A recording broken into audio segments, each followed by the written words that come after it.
Hello दोस्तों, कैसे हैं आप सब। आई होप कि आप लोग अच्छे होंगे और अपना स्टडी अच्छे से कर रहे होंगे। दोस्तों, आज मैं लाया हूं अर्थशास्त्र का 10th क्लास का इम्पोर्टेंट क्वेश्चंस इकोनॉमिक्स, जिसे इंग्लिश में कहते हैं। उसका पहला प्रश्न है जो कि हर साल पूछे जाते हैं और यह 2024 में पूछना है बिहार बोर्ड को।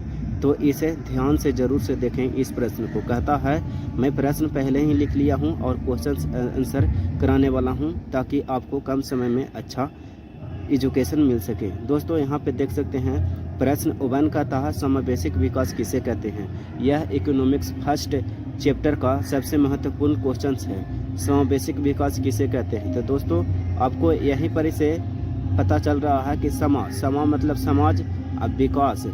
तो यहाँ पर आप कह सकते हैं समावेशिक विकास किसे कहते हैं। तो आप परिभाषित कर सकते हैं कि विकास की वैसी क्रिया या वैसी प्रक्रिया जिसमें समाज के सभी वर्गों माने जाति होता है। वर्ग माने क्या होता है दोस्तों, जाति होता है। वर्गों का लाभ प्राप्त होता है तो उसे समावेशिक विकास कहते हैं। जैसे रेलगाड़ी में गरीब हो या मजदूर हो, चाहे जौन सा जाति का हो, चाहे जौन सा वर्ग का हो, सभी के सभी यात्रा कर सकते हैं चढ़ करके।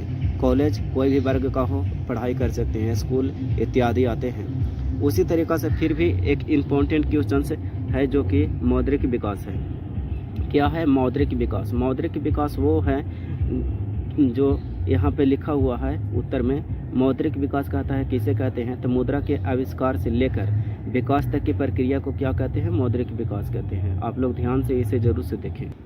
और दोस्तों, सतत विकास जो कि प्रश्न है तीसरा, यह फर्स्ट लेसन का ही, अर्थशास्त्र के फर्स्ट लेसन का ही यह सबसे महत्वपूर्ण प्रश्न है। सतत विकास से आप क्या समझते हैं, यह हर बार बिहार बोर्ड को पूछता है। आप देख सकते हैं प्रीवियस ईयर के क्वेश्चंस बैंक उठा करके।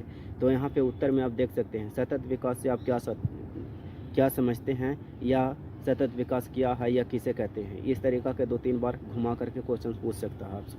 तो आप इसे सीधा जवाब दे सकते हैं। सतत मतलब लगता है नहीं कि किसी चीज़ के लगातार, सतत यानी कि लगातार कुछ चीज़ का जिक्र कर रहा है। तो सतत वही है।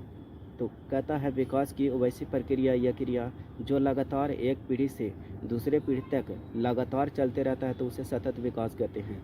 इसे ज़रूर से याद कर लें और नोट कर लें। यह ज़रूर से आने वाला है आपके परीक्षा बोर्ड में। अब है दोस्तों सबसे इम्पोर्टेंट क्वेश्चंस जो कि हर बार की तरह इस बार भी पूछेगा इस 2024 में। 10th क्लास वाले हिंदी मीडियम के स्टूडेंट इसे ज़रूर से नोट करें। किसी को नोट करें या ना करें। नरेगा से आप क्या समझते हैं। तो नरेगा की स्थापना 2005 ईस्वी में हुई थी। यह एक ऑब्जेक्टिव ही बन जाता है।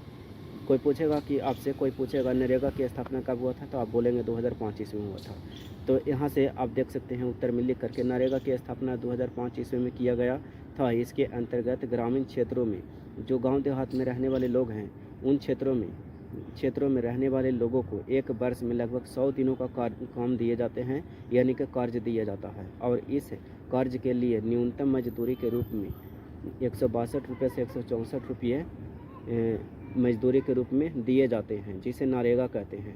यह एग्ज़ाम 2024 के लिए काफ़ी इम्पोर्टेंट क्वेश्चंस हैं। तो इसे ध्यान से स्टडी करें और ध्यान से इसे रटना हो तो रट लें और इसे याद रखें।